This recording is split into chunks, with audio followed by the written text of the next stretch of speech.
an anime rated 4.9 stars. A unique story about China that no one's ever really seen before. One of the best female protagonists in recent memory, who's undeniably one of the best well-written women in anime. Ah! Oh my god, it's Gojo's voice actor! Ah! With all these factors coming into play, it's no wonder that everyone labels this anime as truly peak. But, low-key, I think I'm the only one who thinks this anime is, mid? I guess. Apothecary Diaries is a drama anime that aired in 2023 that currently has 33 episodes at the time of this recording, where we followed this actually goated main character, Mao Mao. Side note. Honestly, it's kinda refreshing to see a main character that's actually, like, a woman, and a good one at that. Not even like a boring, bland one. You know, who are like quirky because they're a rebel or they secretly enjoy being a masochist. Yeah. Instead, in the age of Imperial China where politics dominates all, women are bought and sold legally. Most of the time. With common knowledge nowadays, back then being treated as the highest form of intellect around. In an age where men cut off their beloingalloings. Yeah, it's weird. It's a weird period to be alive. Mamo is a 17-year-old girl who's obsessed with poisons and all sorts of gross things. Oh, and medicine too, but that's kind of lame, so we don't care about that. She's honestly just a big-ass nerd who loves learning. So much so that all of her knowledge are from either her dad telling her or just her experimenting on herself. Literally, that's it. That is literally it, because in this day and age, women weren't allowed to be educated. So there really was no other way to learn things. Ah, yes. My favorite. Sexism. So the anime opens up with Mao Mao picking up some herbs when her father sends her to deliver medicine to the most famous brothel in town. While she's doing that, she checks on her progress of her experiments. As the owner, the old lady comes in complaining about her using the brothel supplies to test on herself.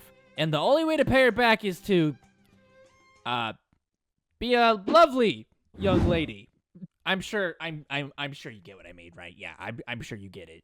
So Mao Mao bolts out of there, you know, like any normal person would in this case, to a field of herbs, which, aw, dude, look at her, man. She's just so, oh, dude, what the hell, man? And now she's cooked. Yeah, she's donezo. Yeah, she's done. Out of there. Eventually, we cut to Mao Mao explaining to us what happened to her. Turns out, she was sold off to the royal palace where she's forced to be a serving girl, which is like basically a slave who gets like half of minimum wage. Kind of. One day, two of the emperor's concubines, which are like his side pieces kind of thing. I don't know. Bear his children, but soon fall ill and it's Gojo! Oh. Wait, never mind. Sorry about that. And mysteriously, word gets around that one of the concubines and her child have the same illness, which of course gets Mao Mao fiending from her curiosity. One day, while she's thinking to herself, she eventually comes across the two concubines throwing hands? What? While she's observing from the crowd, she instantly notices what's wrong with them. So she decides to go drop a hint by leaving a note attached to a flower. You know, because she's a good person and she wants to help. But she's not allowed to because, politics! Yeah! When this dumbass bitch throws the flower away, eventually one of the children end up dying. What a stupid ass bitch. Oh my god. Women, am I right? But while the one baby passed away, the other one did not. In which Buddy wasted no time and was already on her case asking questions about who wrote the note. And bro, after one conversation, Buddy already had an idea about who wrote the note. Like, he's either a god tier detective or she is just dog water at covering her tracks. So a couple days later, Mao Mao and a few other girls are summoned to a high official's office where Big Dog was lurking. And as he walks in, he hit him with the... Thank you all for coming on such short notice. Ta-ha-ha. Who the hell is this prick? I am Jinshi, the manager of this palace. Ta-ha-ha. Yo, wait. He's a guy? Wow, he's so... Huh? You smell like dog buns.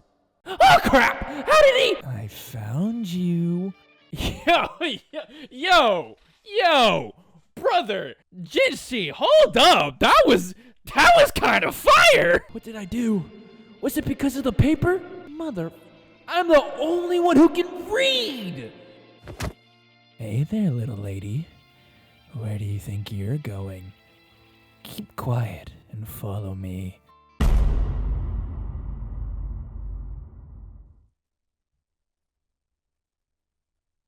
What the brother? What the hell? Why did that sound so seductive?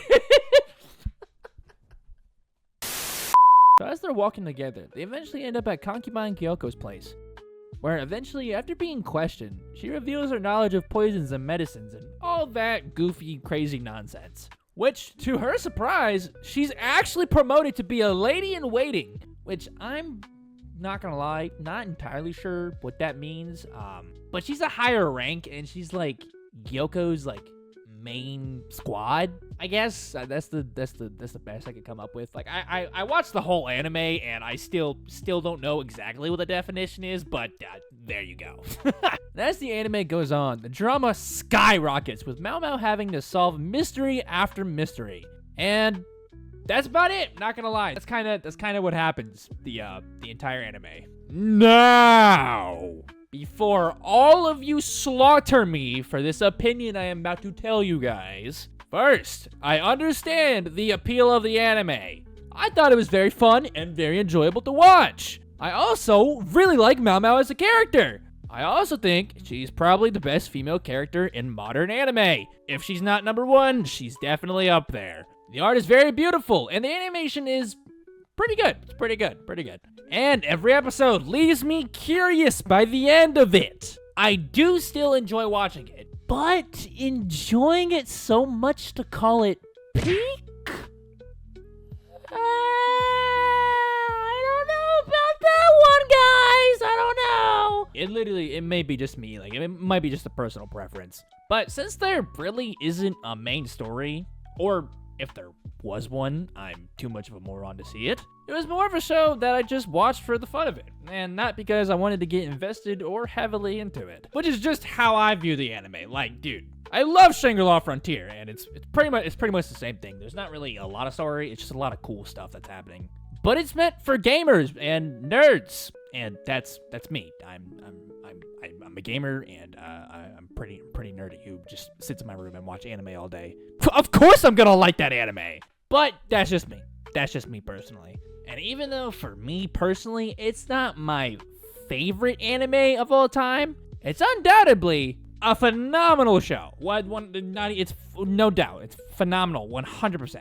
I mean, a show based on Imperial China alone is its own unique anime. And also having the show follow a main character whose personality isn't just some copy and paste trope that's in every other anime. It's pretty enjoyable to watch. I did like it. And the fact that when you're watching it, you can tell just how very easily how passionate and curious Mao Mao is throughout the whole entire show, which just makes her even more relatable and kind of sympathetic. If you hadn't already felt that way, you know, after watching her get yoinked out of the woods. You goddamn heartless bitch. And don't be mistaken, Mao Mao is not always cute and cuddly. No, sir.